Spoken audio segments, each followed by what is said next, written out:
Hey everyone, it's Nicole and I'm back again today to share with you another quick tutorial slash tip on how to use those Polaroid placemats from Jelly Bean Soup.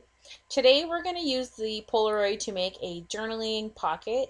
That's for your hidden journaling and also to add some extra photos to your page. So for your project you'll need a Jelly Bean Soup Polaroid placemat, Jelly Bean Soup pattern paper, your basic toolkit, and some washi tape. So I'm just going to show you my page. So this is what I've started, and I've left a space here, but what I'm going to do is fill that with another way to have a few more photos on my page that are hidden, as well as some journaling. So this is what we're going to do today using the Polaroids and some bit-sized bites. Okay. So the first thing you're going to need is some of the Polaroid placemats from Jelly Bean Soup. These are just some leftovers I have. If you don't have that, you can also just have the white frames pack. They're exactly the same thing, but they're just separated already for you, and so it doesn't really matter which ones you use. And we also are going to use some of our Hexies stickers and some pattern paper and a journaling, a bit-sized bite from any of the collections you want to use. I think this one here is from Chilled Cucumber Soup. So the first thing you want to do is, now I've cut a piece of pattern paper for my page. You're going to need a piece to lay behind your journaling area, as well as two placemats. And you can see two of the Polaroids from the placemats. You see I've already kind of started and fooled around with mine. And at first I thought that the perforated edge from the placemat would stay together, but as you can see, it's not really working. So we have a remedy for that. So what we're going to do is I actually have some washi tape from a couple different places, and I'm going to use that to secure my Polaroids together. If you don't have washi tape, you could just cut a thin strip of pattern paper and put some adhesive behind it and do the same things. But I'm going to use this washi tape, this red polka dot, because it matches my page, and I'm just going to take the two Polaroid frames and stick them together. So I'm just going to take enough and lay them over top of the perforated edge. Now if you know you're going to use the ones out of the package, obviously you would do the same thing, just lying two Polaroids up together and then adding the tape. Okay, so you just want to rub that really good.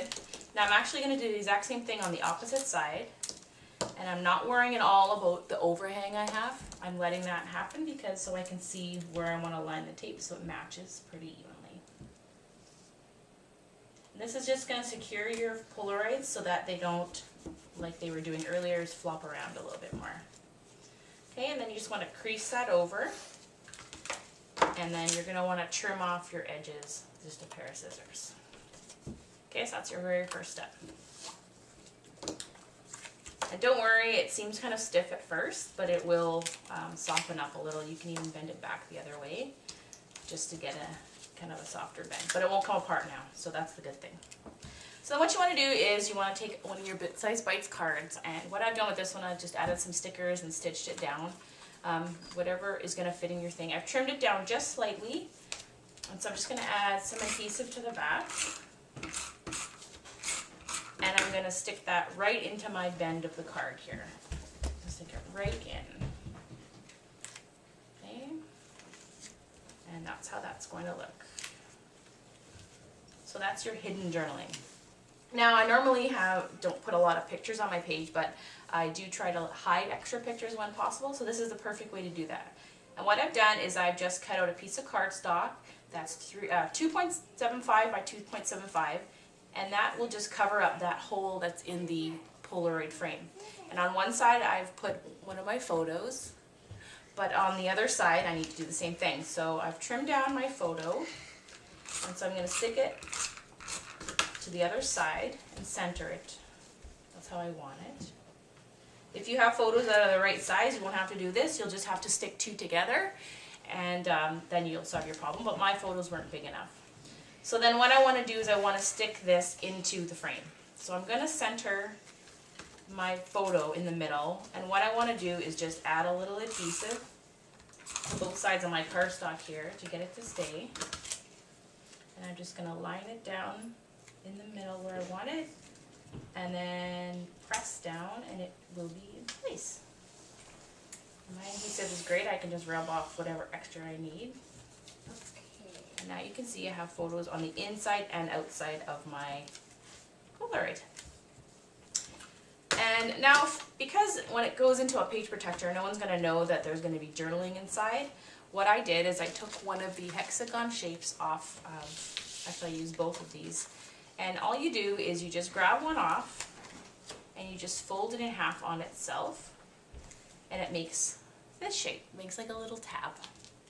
So then what you'll do with that tab, you can either sew it on, but I'm just going to use my stapler. I'm just going to tuck it underneath my Polaroid frame and add a couple mini staples, my tiny attacher. And then if you think you're not sure if that's going to stay as nice as you want, just going to grab a glue dot and add it in there too. And again, you don't need to staple it or sew it. You could just use glue dots and that would be just fine also. And so now you have your item ready to go onto your page. So now what you do is you just add some adhesive and try to use something that's strong. And you're just going to want to add it right onto your page, like so.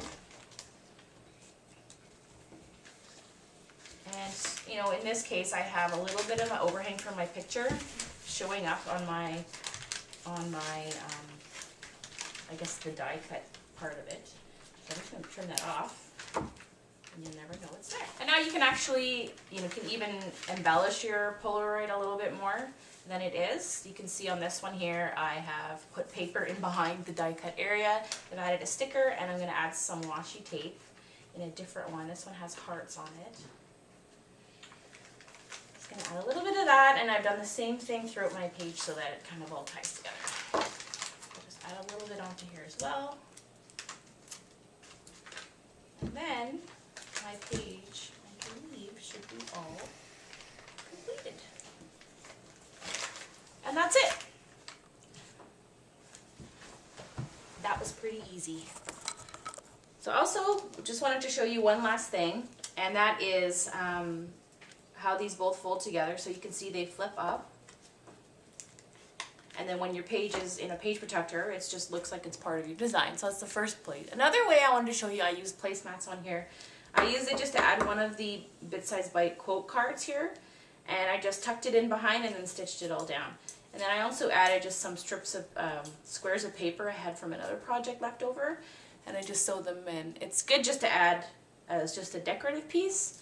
Not only is it good to add photos and journaling and things like that, but you can also add it as a decorative element.